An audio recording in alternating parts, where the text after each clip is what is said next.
Dear students, welcome to the course Science of Consciousness in Ancient India.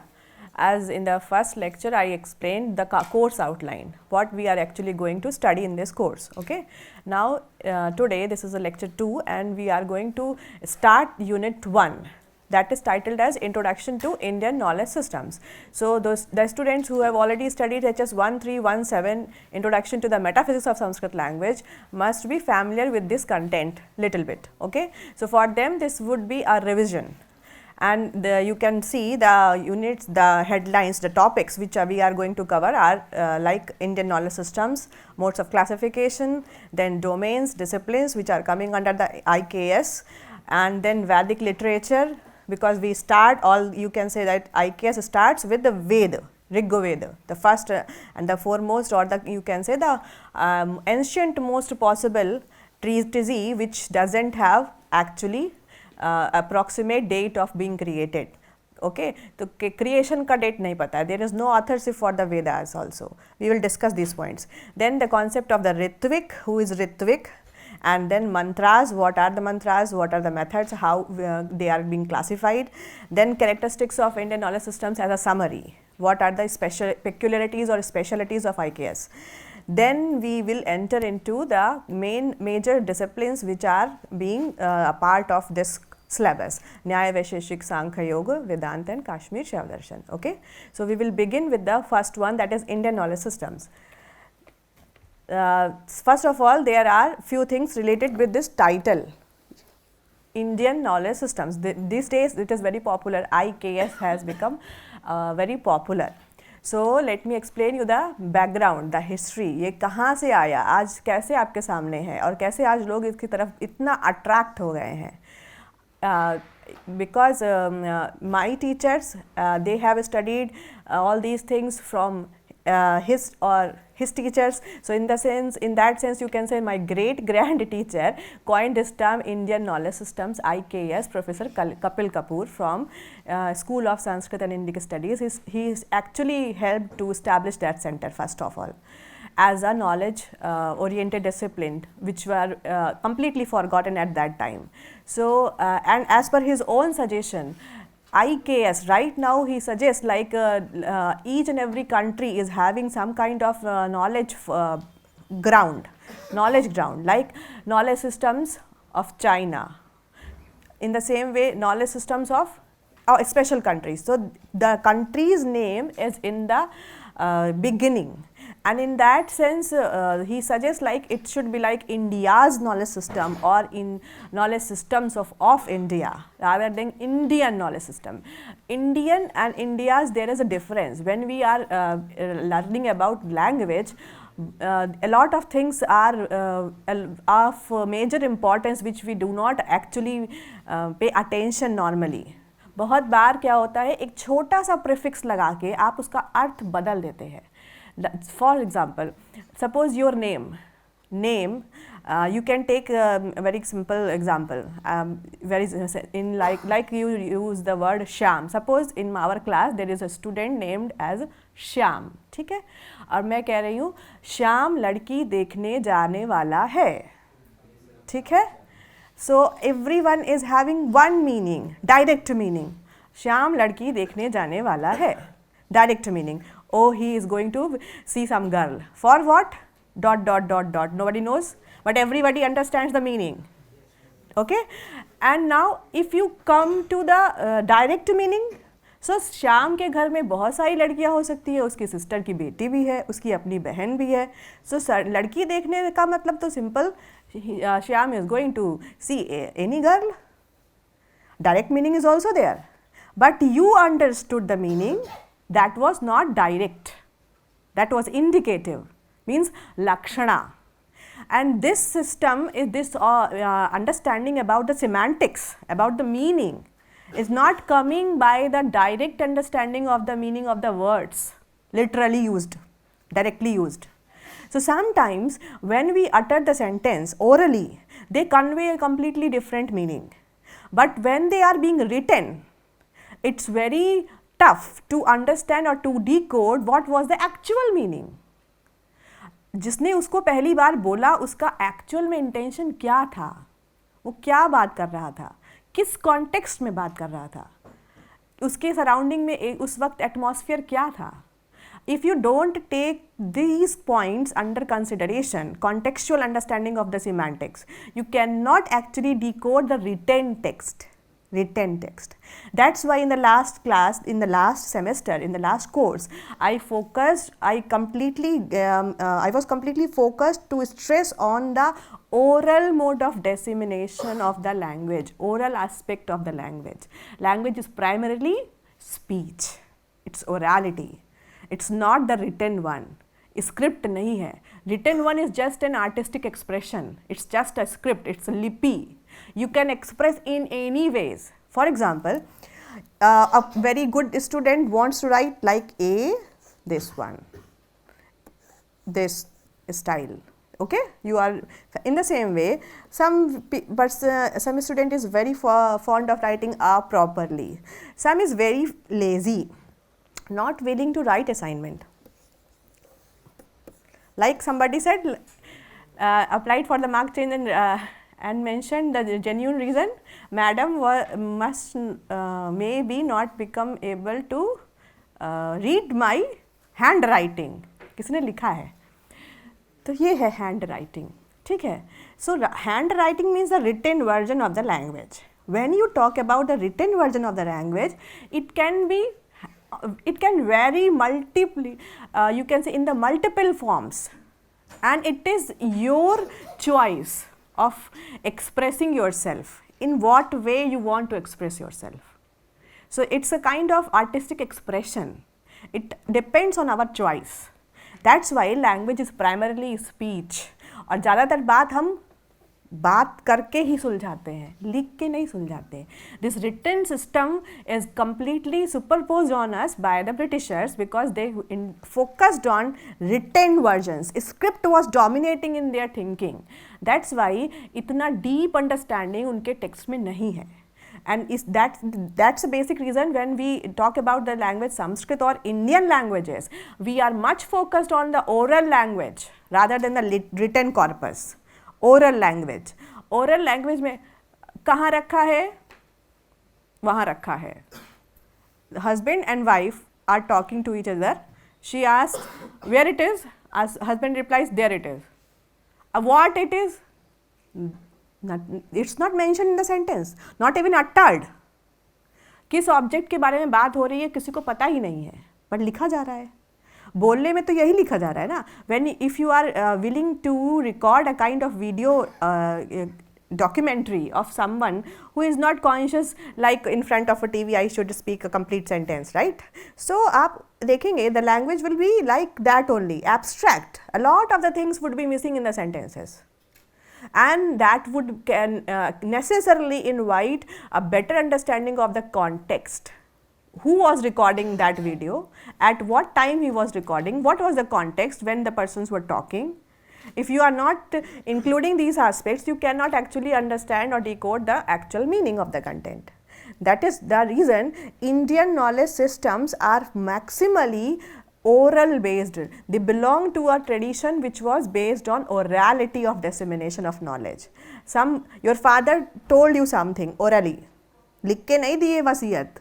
He has not created any will, but he gave a very good advice or suggestion or some kind of knowledge which he carried from his own father, and that has been transmitted to you orally. That is inside your mind. That is always inside of your mind. You never, suppose you are in a state of distress or a high level of panic. Take an example, you are in a lift, suddenly it stops. Now for the first few minutes you would be consoling yourself like it would be okay, abhi aa jayega, koi na koi aa jayega, somebody would come and I would be saved. Half an hour passes, then 1 hour passes, then the pressure starts building. Now I am feeling suffocated, I am going to die. Immediately the sentences would, at that time, if you really wish to live, to survive, the kind of things which you have been told sometime orally would come to you. Not, you are not going to use or to find out a book, a written book. I should open the book and I should check what are the possibilities to save myself at this state of this kind of situation of panic. your reflexes work on the principles which you have been already inheriting in from your forefathers or from different persons orally. They are inside of you, the inside of consciousness. They are inbuilt part of you, your own existence. So you are, the written version of any language is not so important than in comparison to the orality of the language. So the first thing is, before beginning this classification, you need to understand our shastras were belonging to the oral tradition of knowledge. Understood? So the first word, this is the shastra. First thing, that all the whole of the knowledge corpus that was our own corpus was named as a shastra. Literally in English you can equate it with the disciplines or something like that. But shastra does not actually equivalent to the discipline. Why? Because you can write the definition. Pravrittirva nivrittirva nityena kritakena va पुंसाम्येनोपदिश्यन्ते तत्शास्त्रम अभिधीयते. कहाँ लिखना है? यहाँ, और कहीं नहीं लिखना है, क्योंकि मैं एक्सप्लेन करूँगी क्या है ये. डेफिनेशन ऑफ द शास्त्र. फर्स्ट इज प्रवृत्ति. प्रवृत्ति means engagement, the kind of knowledge which engages you in accomplishing something. Pravritti. Pravritti means you are going to engage to accomplish something. You are undertaking a task. That is engagement, pravritti. Nivritti means don't do that, prohibition. Like if you touch a hot pan, you would get burnt. This is reflex. So this, once you do this activity, immediately in the next moment you would be able to prohibit anyone that please don't put your hands on that. Automatically coming to you, na? Prohibition, a kind of knowledge which makes you to or you can say which engages you in prohibiting in what? In order to accomplish something. कुछ भी ऐसा करना जो कि करना नहीं चाहिए, what that was not supposed to be done. So the prohibition about those things which are not supposed to be done, that is nivritti. प्रवृत्तिर्वा निवृत्तिर्वा नित्येन कृतकेन वा. नित्य means होता है regular, नित्येन. कृतकेन means that should be done. So that those kind of tasks which are required to be done regularly, like you just wake up in the morning, brush your teeth, take a bath. हर जगह तो नहीं कर सकते ये prescription. If you are living in this this current situation also, if you are a part of Antarctic or Arctic regions, you are living there 6 months, there is the complete ground is covered by the snow, there is no water. कैसे करोगे बात? Same prescription may vary according to the time and space.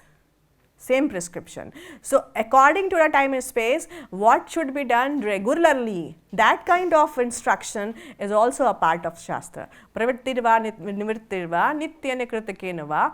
Punsam means to the human beings. Yenopadishyante means through which all these things are being taught. Tat shastram abhidhiyate. That is only known as a Shastra. So Shastra is not equivalent to the subject or discipline or course. नहीं है.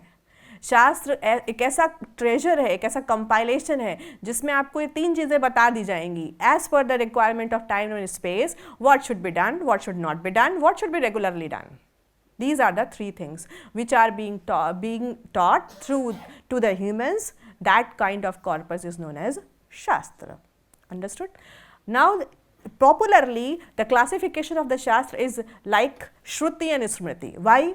Because again, Shruti is what? When you listen to me. Right now there are very few students who are in a habit of making notes. So at that time what happens? Your 2 processes within you, 2 processes go simultaneously. One is hearing, second is writing. Okay. So and there are few students who are not writing it on the any kind of writing pad, on a paper. They are writing inside of the mind. So there are few smart students always. Her class में होते हैं कुछ बहुत तीक्ष्ण बुद्धि छात्र जो ऐसा कह सकते हैं, मैम हम झपकी नहीं ले रहे थे, हमने ध्यान लगाया था. ठीक है ना? So the same kind of excuse can be given like you are not writing on when I said like you make a habit of making notes in the class so that you at the last moment before the examinations you can actually easily access what you have learned. You can actually refresh all the things. So if you are not making the notes, you can easily give me an excuse like we are writing it in the mind. ठीक है. So उसके लिए क्या है, you need to be very concentrated in the class, then only you can write it in the mind. That means what, at the time of listening something, some kind of sounds, automatically you are so focused that you are getting all the things as it is without any modification in the meaning uttered. So the first part is a shruti, that is completely based on the listening things. Whatever you are hearing, that is shruti. So the corpus of knowledge which was passed from one generation to another generation through oral dissemination of knowledge, that was shruti. Second part comes as smriti. Suppose you understood very well in the class, there are few students who can actually grasp the knowledge when it is being uttered immediately, and they can keep it in the inside of their consciousness for a longer period of time in a long term memory. So once you leave the class, after the class you start making a kind of notes, very fresh notes. Whatever I have right now having, they are very special points and I can keep them writing in the kind of a complete notebook. So that becomes a kind of smriti shastra, because it is based on your remembrance. At that time there would be no authenticate person, or you can say a kind of authoritative person in front of you who would repeat the sentences. After the class, I would not be there to say the sentences again, but you would write whatever you write in the notebook, that would be based on your remembrance, sharpness of your memory. That is a smriti shastra. So if something which some kind of corpus which is directly perceived by listening or hearing, that is a shruti shastra. If the same kind of corpus, when it is being remembered again and again, not necessarily it should be written. Suppose आप यहाँ से जाने के बाद अपने किसी junior को या अपने किसी क्लासमेट को जो क्लास में नहीं आया है उसको बताने लग गए, मैम ने क्या पढ़ाया था. So what was taught by madam, you started explaining what madam actually taught in the class. So at that moment also you are not writing anything, but you are explaining all those things based on your own memory. This is a remembrance based corpus, smriti shastra. ठीक है. In both of them, what is who is more important, who should be given the priority, which is more prominent?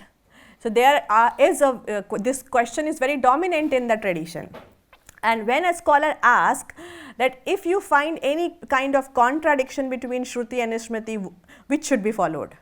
So automatically the guru instructs that if you find any contradiction between shruti and smriti, you follow shruti, because that was the authoritative literature.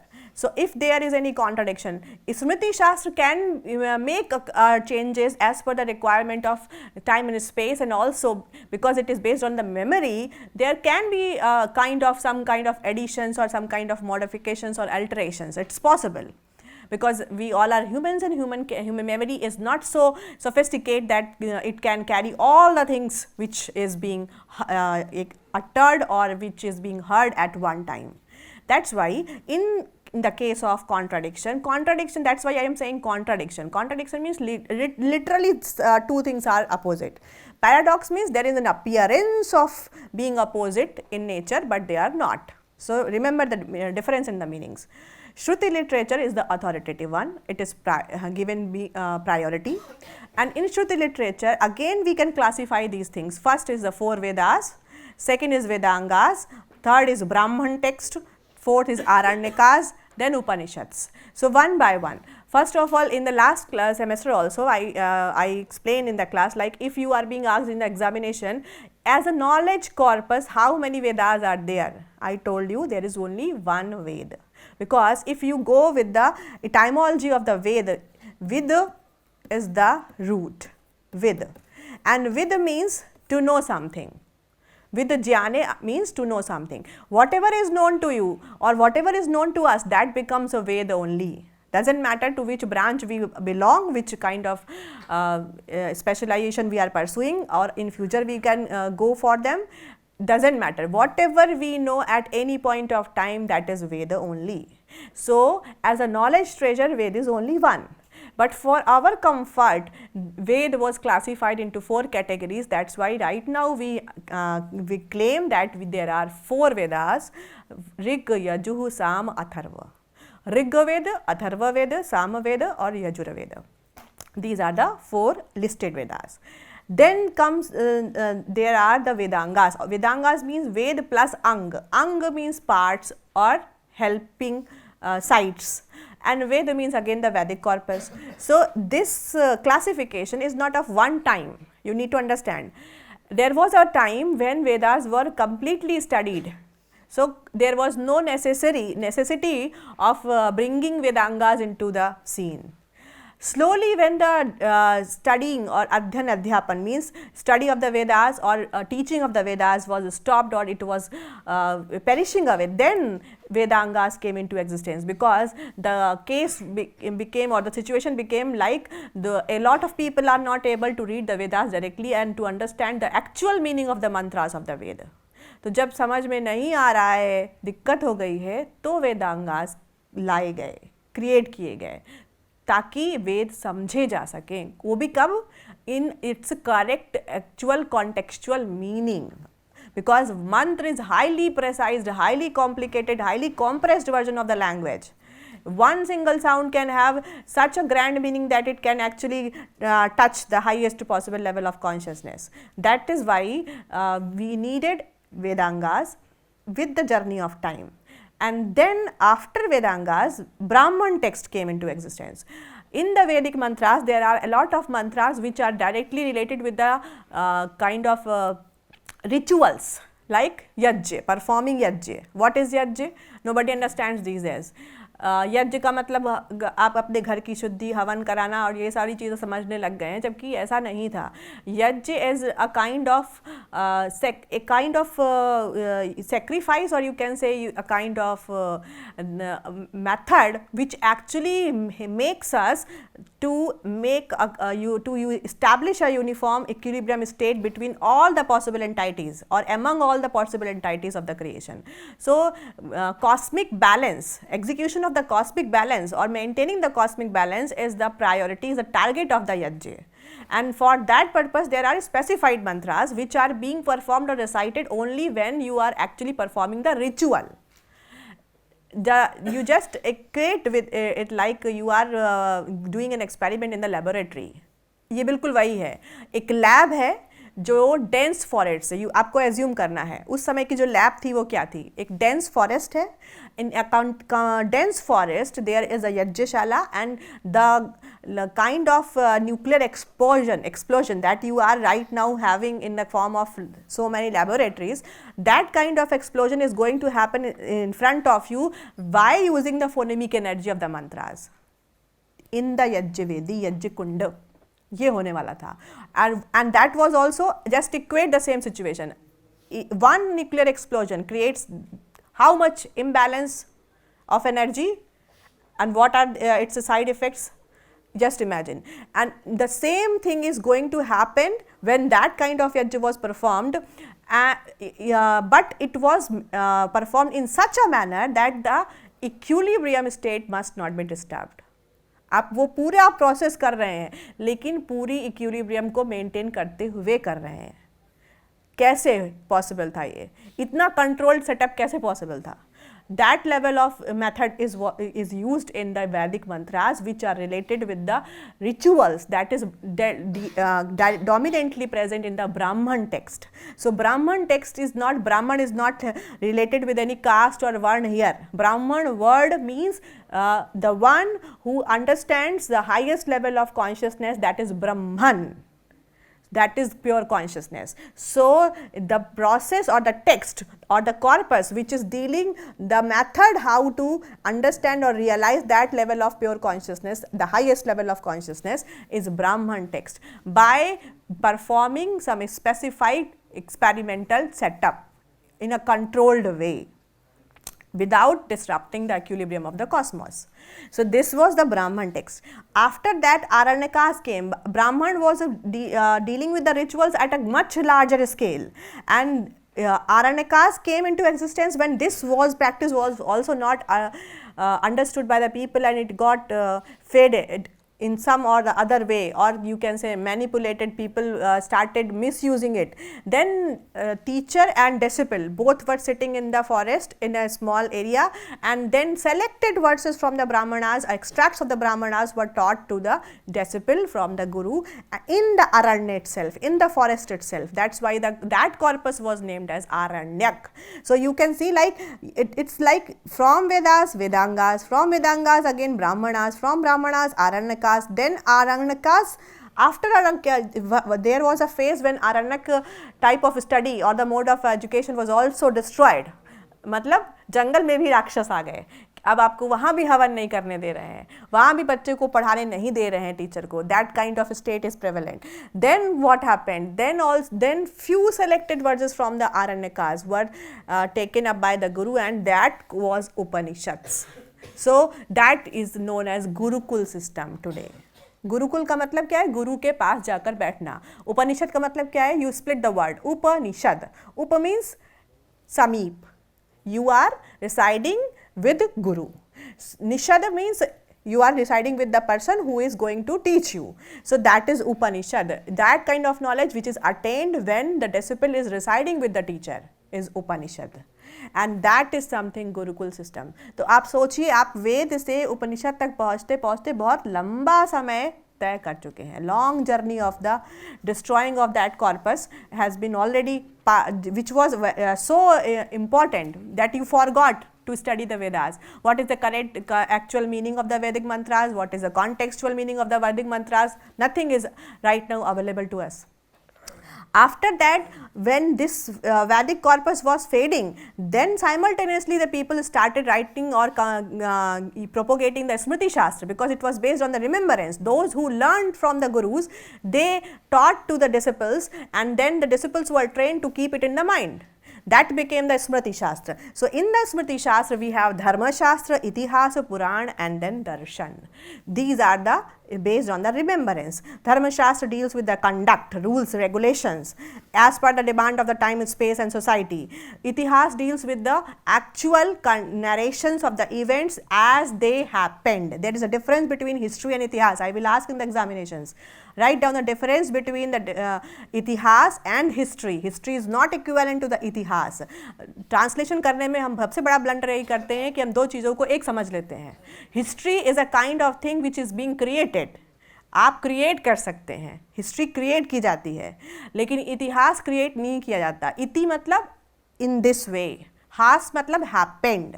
जिस तरह से जो चीज़ हुई है उसको वैसा ही लिख देना इतिहास है. So the narration of the events as they happened is itihas, and creation of the events or creative writing of the events is history. Creative writing of the events is history. There is a much bigger difference in both of them. In the same way, Puran, when you move from Itihas to Puran, then the time concept of the time comes into the scene. In the last course also I explained little bit, but in this course you will get a much broad understanding about the concept of time and space. When we touch a very small segment of time, one cycle of 4 yugas, that is available in the form of Itihas. Sat, Treta, then Dwapar, then Kali, one cycle of 4 yuga. This is this time structure deals or related with Itihas. Then Puran, once you move, or you can say like you are talking about more than one cycle of 4 yugas, that corpus is Purana.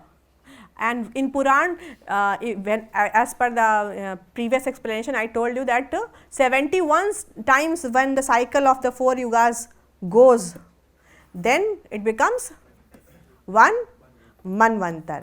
ये मनवंतर बन जाता है जब 71 times. सो इतना बड़ा corpus है हमारा पुराण का. दैट इज़ वाई कि इतना आसान नहीं है उसको टाइम से लिंक करना. टाइम की साइकिल को समझे बिना उसको लिंक नहीं किया जा सकता. सो time cycle is also like two types, internal time, external time. I will explain in detail in this course what is internal time and how it is calculated, and what is external time. Time scale is also very challenging in the Western understanding.